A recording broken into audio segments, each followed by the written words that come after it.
Yunanistan'da 1 kilo kuzuyu 5.90'a satıyorlar. Şu an bir geminin içindeyim ben ya. 1,5 euroya tavuk kanadı satıyorlar. Burada bir eurocu var. Ne alırsan eskiden bizde 1 liracı vardı ya. Bunları hep Çinliler işletiyor. Zamanında Karaman'dan gelen birilerinin 3. kuşak torunlarıymış bunlar. Ama size söylemek istediğim ilginç bir şey var. Yunanlılar kahveyi de bizden almış. Hadi bakalım Atina gezimiz başlıyor. İyi seyirler. Türkiye'nin lider su arıtma markası Aura Sebilon Unique sunar.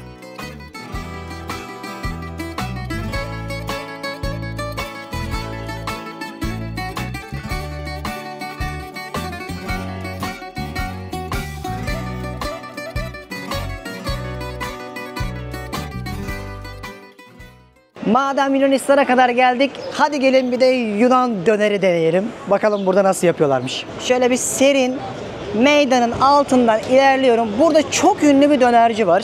En ünlüsü şurası işte. O Tığnasis şiş kebap. Ya bari şiş kebap diye satma değil mi? Bir tavuk dönerci burası. Kalabalıktan da anlayacağınız üzere en ünlü duraklardan bir tanesindeyiz efendim. Yine burada domuz ve tavuk yapıyorlar. Baksana bizim tam esnaf usulü geldi, bezi serdi. Kağıttan yaparlar ya, böyle sanayide falan çok olur. Şimdi burası çok eski bir restoran. İsmi de şu, O Tığnasis. Buraya gelip döner yemeyeni dövüyorlar. Baksana, közlenmiş biber bile var. Domates salatası 6 euro. Cacık tzatziki 5 euro. Ekmek 30 cent. Yoğurt 3 euro. Kebap 13 euro. Suvlakiler 16 euro. Döner porsiyon 16 euroymuş. Kola 2,5 euroymuş. Şarapları da 5 euroya falan satıyor. Buradan hesaplamasını siz yapın.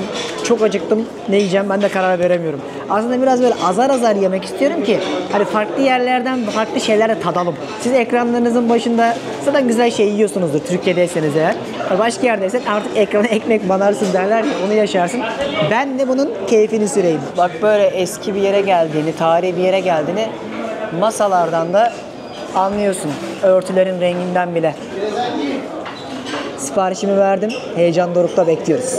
Şimdi bir döner ve bir kolaya 6,70 euro ödeyeceğim.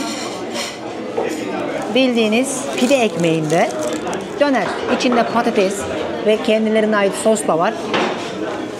Aynen. Birebir her şey aynı. Bakalım lezzet nasıl? Böyle maydanozlu bir sosu var. Çok koymuş.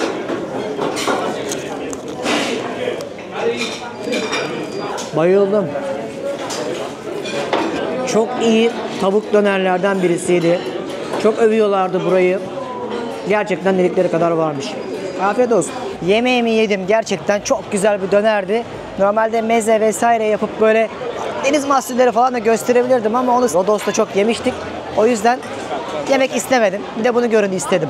Gezimiz Aura Sebilon su arıtma cihazlarının desteğiyle başlıyor. Şimdi bunların Sultanahmet Meydanı'na gidiyoruz. Monastraki dedikleri yere. Şurada hemen ilerideki ana meydanları. Bu sokak çok güzeldi. Böyle her yerden yemek kokularını içinize çeke çeke ilerliyorsunuz. Bu meyitleri çok sevdim. Metropolün içindesiniz ama aynı zamanda küçük bir kasabayı geziyormuşsunuz gibi. Dükkanları bak görüyor musunuz? Hep böyle eski usul sandalyeler, bezler, masa örtüleri. Çok güzel mekanlar var. Izgarayı çok seviyorlar. Souvlaki yapıyorlar. Izgara tavuk, et. Bizdekinin birebir aynısı. Böyle eski 60'ların 70'lerin bir mekanı esintisi var. Burası da dönerci ama görüyorsunuz bakın. Şu çok kötü bir et dönere benziyor mesela. Ay. O yüzden beğenmedim. Görüntüsü belli ediyor zaten. Yunanistan'ın en ünlü meydanı burası arkadaşlar. Çünkü tam bu meydandan Akropolis'i görebiliyorsunuz yukarıda. Tam da kentin şu an merkezindeyiz. Bak gördünüz mü? Şurası işte Akropolis. Bütün kenti tepeden görebileceğiniz nokta ama başka noktalar da var. Oradan da mesela Akropolis'i görebiliyorsun başka tepelerden. Ben yıllar önce gitmiştim. Açıklamayı bırakırım onların detaylarını da. O tepelerden bu Akropolis. Burada işte. Evet. Hello. Nasılsın? Abi? Teşekkür ederim. Sen nasılsın? İyiyim, sen nasılsın? Merhaba, ne yapıyorsunuz? Takip ediyoruz yıllardır sizi. Eyvallah, sağ olasın. Diyoruz. Nereden geliyorsunuz? Ankara'dan geliyoruz. Ankara'dan. Evet, Ankara. Beğendiniz mi Atina'yı? Çok güzel. Gayet Güzel değil mi? Beğendim. Evet, gezilecek Yarın yer son çok. günümüz.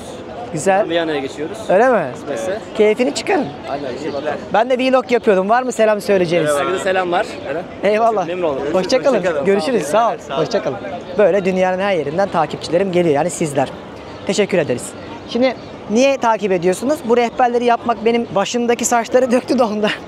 Ben aynı zamanda aslında amacım gezi rehberi hazırlamak sizlere. Yani benim yaptığım videolarla dünyayı gezebilirsiniz. Herhangi bir yere gidip çekip başımdan geçenleri aktarmıyorum.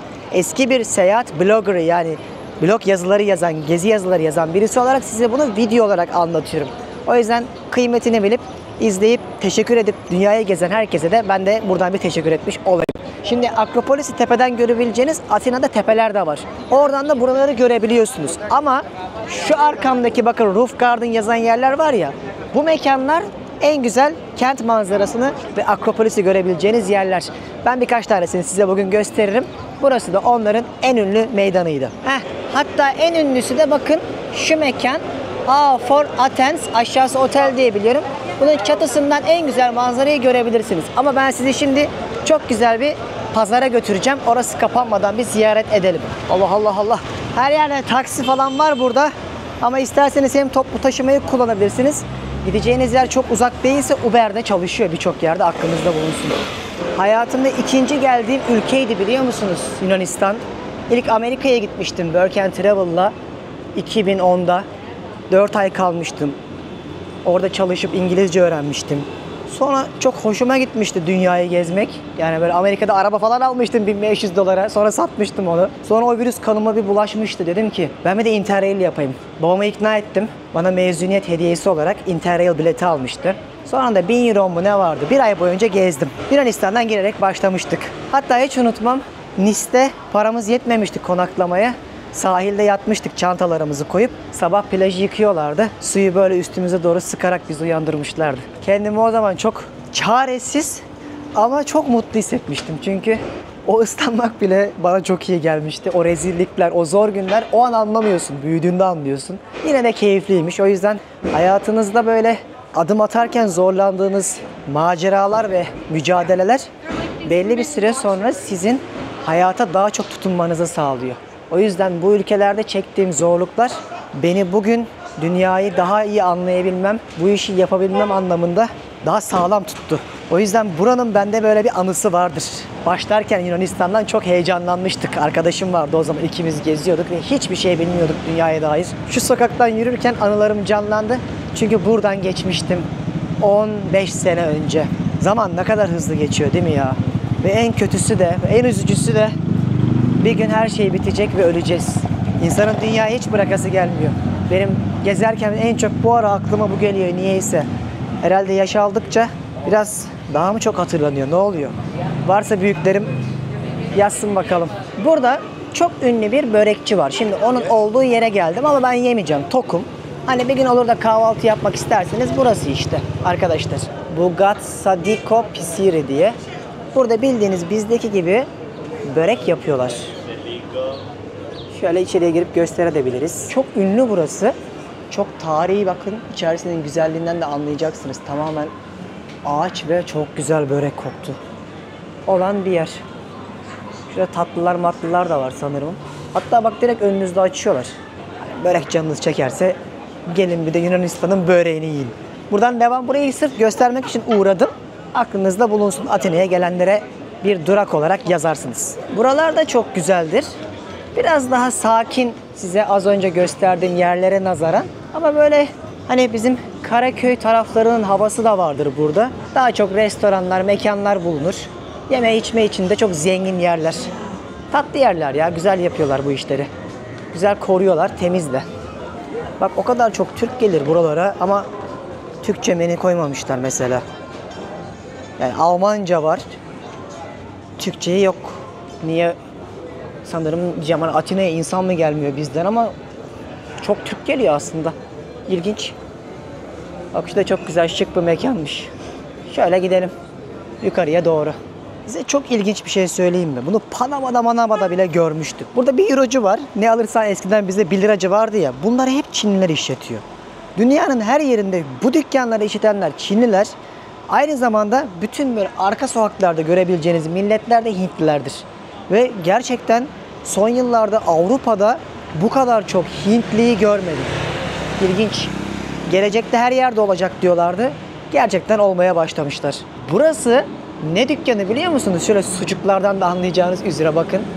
Bizdeki aynı mantık. Pastırma falan da var. Çok benzer. Bu dükkanın adı Karaman Lidika. Zamanında Karaman'dan gelen birilerinin 3. kuşak torunlarıymış bunlar. O yüzden içeride sucuk pastırma görebiliyorsunuz.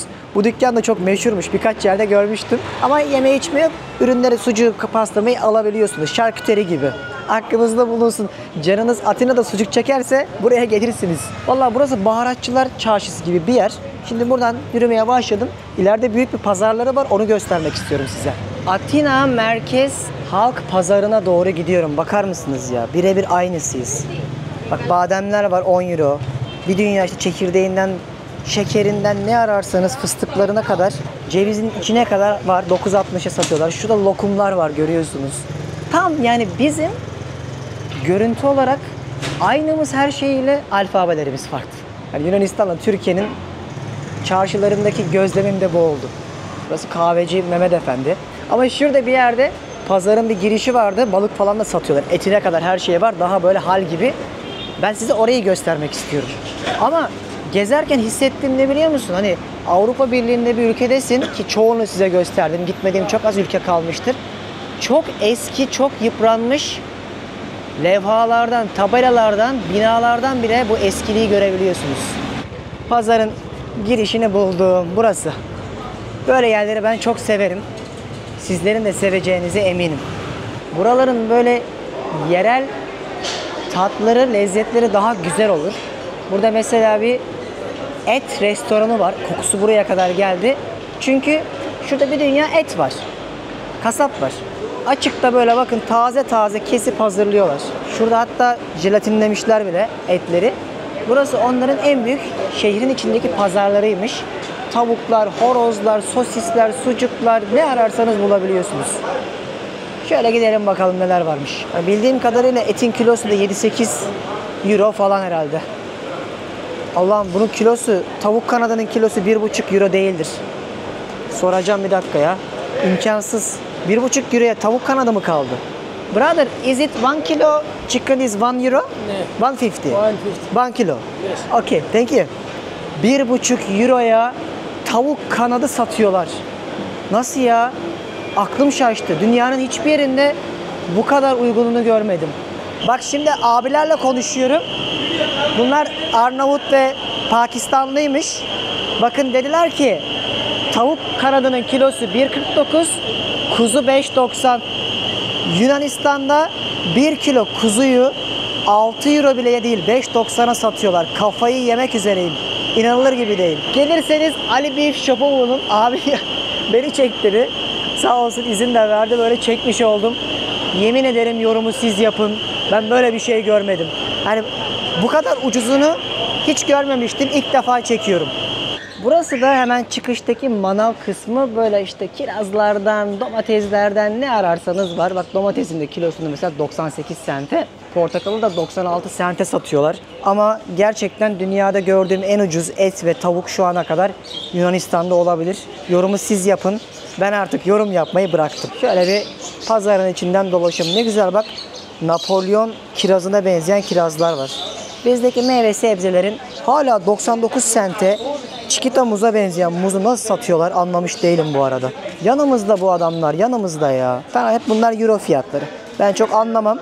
Özellikle hanımlar için bir gösteriyorum. Bir fikir sahibi olursunuz. Belki bir gün Yunanistan'a tatile gelirsiniz. Ev tutarsanız market alışverişi yaparak tatil yapmak istersiniz diye gösteriyorum. Haberdar olmanız için. Şöyle ne ararsanız var. Çok beğendim ya. Çok da güzel görünüyor valla. Cam gibi hepsi. Sana salataları falan bile birçok yere gittiğinizde böyle taze taze yiyebiliyorsunuz ve lezzetli. Yani domates yiyorsun, domatesin tadı var ya. Bakın son zamanlarda gördüğüm en büyük ananaslardan birisi karpuz kadar 1,99'a satıyor. Yunanlılar da sanmayın ki aylık 5-10 bin euro para kazanıyor falan, öyle bir dünya yok. Bu insanlar 1500 euro, hani maksimum 2000 euro kazanan insanlar. Ama işte burada da kiralar tabii ki yüksek eskiye nazaran, ama bu parayla yaşayabiliyorlarmış genel olarak. Sadece eskisi kadar rahat yaşayamadıkları için sürekli sokaklara dökülüyorlar. Bitmek bilmeyen organizasyonlar, mitingler oluyor ki en büyükleri genelde dünyada Paris'te olur, Londra'da olur. Bunlar da isyan etmeyi bayağı seviyorlar. Ama bunların isyanı, videonun başında söylediğim gibi, daha çok rahat yaşayamadıkları, eskisi kadar rahat yaşayamadıkları ve çalışmak istemediklerinden dolayıymış. Bu pazarı görmek istemiştim. En azından bir fikir sahibi olalım diye. Ama şimdi düşünsene bak, şu kadar yumurta alıyorsun 6.60'a ya. 30 tane yumurta, tanesi 22 sent. Yani 2000 lira, 1500-2000 lira kazandığını düşün. Bir koli yumurtayı 6.60'a alıyorsun. Yorumu sen yap. Benlik bu kadar. Ben göstermekle sorumluyum. Ben elçiyim. Elçiye zeval olmaz. Burası Göçmenler Mahallesi. Arkamdaki insanlardan da anlayacağınız üzere çok fazla Bangladeşli, Pakistanlı ve Hintli gördüm. Buradan artık çıkalım. Asıl o kent merkezine doğru birazcık daha dolaşayım. Bakın böyle virane binaların olduğu bir muhitti burası. Önerir miyim? Bence bu pazarı görmeseniz de olur. Sokaklarda duvarları boyamayı çok seviyorlar. Her yere grafitiler yapmışlar. Şöyle biraz kaldırımla yürüyeyim. Siz de izleyin bakın. Yüzleri, dükkanları, manzaraları. Ne hayatlar var. Ben böyle insanların yanından geçerken hep empati yaparım. Bu adam yerinde ben de doğabilirdim. Hindistan'da, Bangladeş'te, Myanmar'da. Acaba buraya ne zorluklarla geldiler? 3 kuruş kazanıp ailelerine göndermek için ne zorluklar yaşıyorlardır. Hayat ne yazık ki adil değil. Hepimiz akıntıya karşı yüzüyoruz ama kimimiz hızlı, kimimiz yavaş. Keşke adil olsaydı dünya. O yüzden başarılı olup adil olamasak bile, yani adil görünmese bile birçok yer, biz ekonomik gücümüz ve bilgimizle insanlara adil davranalım. Ne diyor Mahatma Gandhi? Dünyada görmek istediğin değişimin ta kendisi ol. Örnek ol. Şimdi size az önce göstermiştim ya, All for Athens diye bir yer var. Böyle bütün şehri tepeden görebileceğiniz güzel bir rooftop var diye. Çok sıcak oldu, bir yere gidecektim. Üşendim. Dedim bir daha mı geleceğim? Buraya Deniz biraz keyif yap gemiye gidene kadar en azından. Geldim, menüyü istedim. Sabah kahve içmiştik, hatırlıyor musunuz? Size çok işte 3.70 miydi, 4 euro mu neydi? Kentin en güzel manzaralı noktalarından bir tanesindeyim. Bence lüks bir yer burası. Ve bir tane flat white 4.80'e satıyorlar. Gerçekten kazıklanmıyorsun ya, tabiri caizse. Nereye gidersen git 3 aşağı 5 yukarı fiyatlar yakın oluyor. Şimdi burada biraz kahve keyfi yapacağım. Şimdi şöyle bir kahve söyledim. Frappe. Bunların soğuk kahvesi. Bildiğiniz kahve, şeker, süt koyuyorlar. Başka bir şey değil. Bunlar kahveyi bizle tanışıyorlar. Biz de Araplardan öğreniyoruz. Ama size söylemek istediğim ilginç bir şey var. Yunanlılar kahveyi de bizden almış. Yani Yunan kahvesi dedikleri şey bildiğiniz Türk kahvesi. Hiçbir farkı yok. Yapış şekilleri de öyle ama dünyada sertifika anlamında örnek doğru yapılan kahve de Türk kahvesi olarak biliniyor. Yunanistan'a geldiğinizde birçok yerde Yunan kahvesi ve frappe göreceksiniz. Bunun da hikayesini kısaca değinmek istedim. Böyle bir manzarada şöyle bir frappe soğuk kahve 4 euro falan. Yunanistan'a hoş geldiniz. Sinir oluyor musun, mutlu mu oluyorsun? Çok sinir oluyorum. Aynı kahve bizde olsaydı kaç para olurdu merak ediyorum. Yazsınlar yorumlara. Siz yazın yorumlara, bir şey demiyorum abi. Şurada çünkü tarihi binalar, Akropolis en ünlü yeri işte. dokunulmamış Yukarısı. bir semt, hiçbir şey dokunulmamış gerçekten. En ünlü meydanı aşağısı. Burası. Tam şehrin kalbi. Neyse, onlar söylesin, biz söylemeyelim artık. Yorum yapmamak çok güzel bir şey, biliyor musun? Tabii. Eskiden böyle çok batıyordu. Artık saldım. O zaman kafam daha rahat. Sabahtan beri size anlattığım Atina'nın hızlandırılmış bir özetini yapalım. Bakın tepede dünyaca ünlü Akropolis. Biz hemen sol tarafında aşağıdaki o çarşıyı, pazarı gezmiştik sabah. Sonra Monastraki meydanına getirmiştim sizi. Sağ tarafta da Agora var. Bence ayakta kalmış en iyi yapılardan bir tanesi. Sırtımı arkaya verdikten sonra da sağımda o meşhur stadyumları, işte binaların olduğu yer vardır. hükümet binasının olduğu, nöbet değişiminin olduğu yer vardır. Hepsi de yürüme mesafesindedir. Aslında her yere şöyle bir yuvarlak yapıp yürüyerek ulaşabiliyorsunuz Atina'da. Biz artık buradan ayrılmak zorundayız. Çünkü birazdan gemimiz yine yola çıkacak. İstikametimiz Mikonos olacak. Hadi size bir de Atina'da eğer bir gün gemiyle gelirseniz nasıl bir yerden kalkıyor, nasıl bir yolculuk var o kısmı da gemide göstereyim. Çok güzel bir alışveriş caddesinden bakın böyle yürüyerek Sintagma yani Yunancası anayasa olarak bilinen meydanlarına doğru gidiyoruz. Parlamento binasının olduğu yer hemen şurada.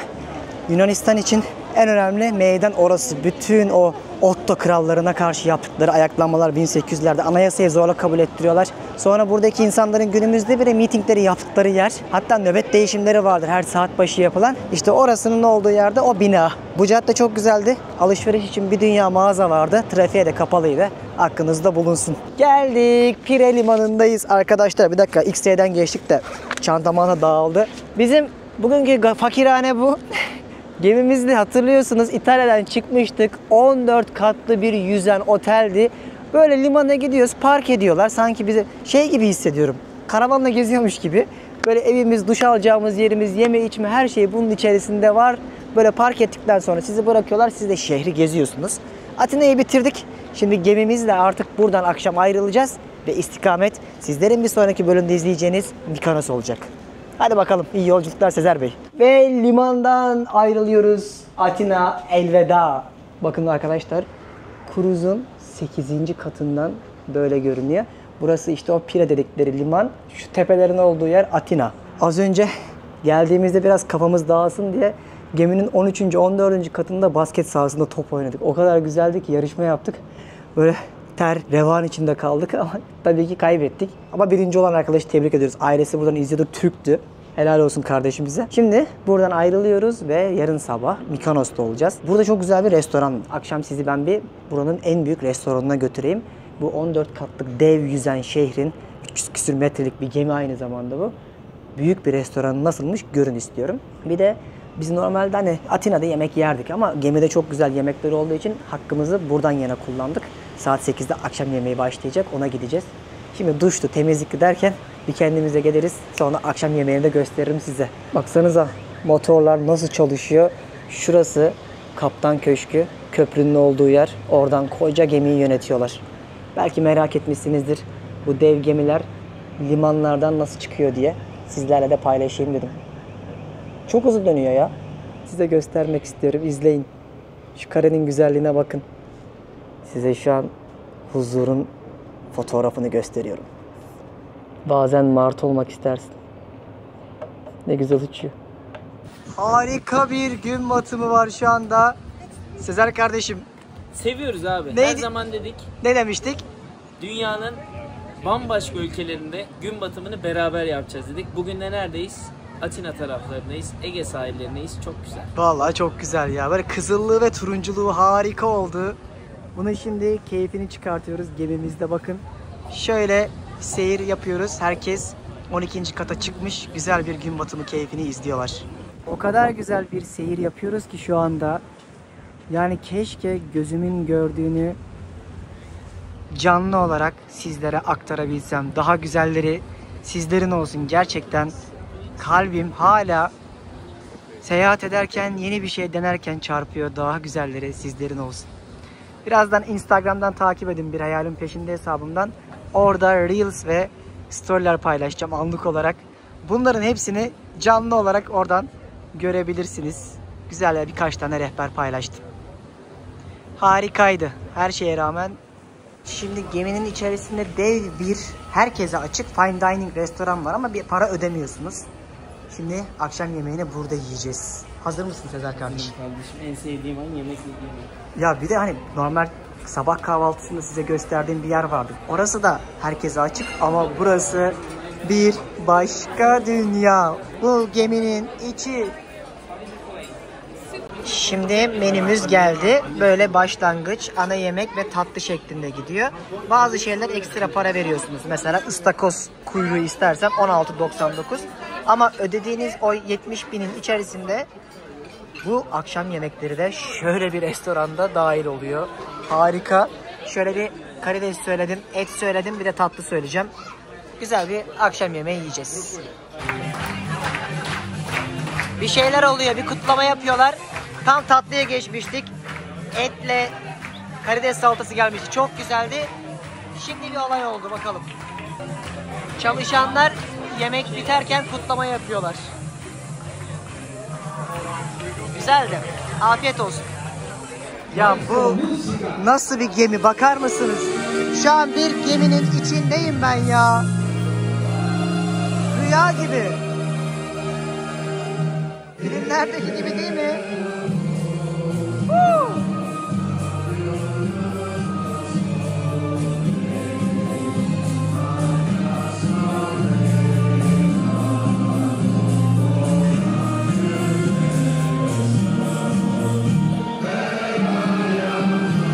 Gece oldu, şimdi etkinlikler başlayacak gemide. İnsanlar böyle canlı müzik dinleyecekleri, partilerin olduğu yerlere gitmeye başladılar. Biz de geminin içerisinde bir akşamı yaşayalım dedik. Size de böyle parça parça göstermek istiyorum. Çok güzel değil mi? Bakar mısınız? Filmlerdeki gibi bir, hani Titanic'te Jack'le Rose karşılaşıyorlar ya merdivenlerde. Onun gibi bir kare görüyorsunuz. Ya akşam biraz eğlenelim dedik, şansımızı denedik. Günün sonunda yine kahveye döndük. Babacığım emekli hayatına geri döndük. Allah'tan yarın Mykonos'a gidiyoruz da size var ya canlı videolar çekeceğiz. Ya gerçekten gemide olmuyor yani, gece hayatı gösterecek. Herkes uyumaya gidiyor çünkü gemi erken varıyor. Erken varınca da insanlar erkenden uyuyor. Bize böyle tabii Atina'da gezerken sıcakta perişan oldular muhtemelen. Kahve içiyoruz. Gemide kahve de bedava oluyor bu arada, haberiniz olsun. Hem de çok lezzetli. Gerçekten. Kahvesi çok güzel. Bak bulunduğumuz yerde böyle geminin 5. katı, şöyle bir ambiyansı var. Burası da geminin 14. katı. Birazdan burada gece hayatı başlayacak ve parti yapıyorlar. Böyle bir ambiyansımız var ama benim uyumam lazım çünkü yarın Mykonos'ta erken kalkıp güzelce gezmek istiyorum. Eğlenme kısmını geçiyoruz. Birazcık daha gezme kısmına odaklanalım. Ve bir günün daha sonuna geldik. Odamıza geldik, fakirhanemize. Dinleneceğiz. Fakirhaneye bak. Fakirhaneye. Başka odaya bakıyor. Oh. Hayır, yarın da Mykonos manzaralı uyanacağız. Gerçekten güzel bir gündü. Atina'yı tabii ki böyle bir gezi rehberi gibi anlatmaya çalıştım ama çok içine giremedik. Daha önceden gelip anlattığım blog yazılarım ve beni de gezdirimdeki detaylardaki kartlarda görebilirsiniz. Orada daha kapsamlı rehberler var. Bu daha birazcık kuruzu yedirerek yaptığımız bir geziydi. Çok keyifli. Her gün yeni bir yerde uyanmak, uyumak, akşam yemeklerinizin, öğlen yemeklerinizin olması, eğlence derken çok keyif alıyoruz Gün şu ana kadar. batımları. Çok iyiydi Çok bugün de. iyiydi. Bir sonraki günlerde çok güzel olacak inşallah. Niyetiniz iyiyse sonuçta güzel oluyor diyorlar ya. Kalbi güzel olanı. Gönlü güzel olanın kaderi de güzel olurmuş. Çok güzel geçiyor her şey. Mykonos'ta da devamı gelecek. Bir sonraki bölümde anlatacağım. Sezer de orada video çekecek. Hem Deniz, kum, güneş hem de Parti. beyaz duvarlar. Partiler. Partiyi yakalayamayabiliriz belki. Çok Belki. erken döneceğiz ya. ucundan. Ucundan beach club'lar var orada. Scorpios falan. Çok pahalı ama. Ama en azından gidip gösterelim ki hani neymiş bu Mykonos bu kadar Oradan ünlü. bakalım, kafayı Hani en kötü kaçak gireriz falan, sudan yüzerek kovuluyormuşuz. Ama yine de keyif alacağımızı ben düşünüyorum. Hem Sezer Yılmaz kanalının hem de benim kanalımda videoları izleyeceksiniz. Bildirimleri açmayı unutmayın. Her Bir tane de şey. yorum bıraksınlar bize ya. Bu Beğenip anlam yorum. önemini belirten. Ya ben elimden geldiğince biraz tarihi anlattım. Sen bugün yoktun bölümde çok Evet. fazla da. Hani biraz Atina'yı ve antik Yunan kültürünü harmanlayarak aktardım. Umarım beğenmişlerdir. Bir sonraki bölümde Mykonos'ta inşallah devam edeceğiz. İzlediğiniz için teşekkürler. Sonraki bölümde görüşmek üzere. Bay bay. Türkiye'nin lider su arıtma markası Aura Sebilon Unique sundu.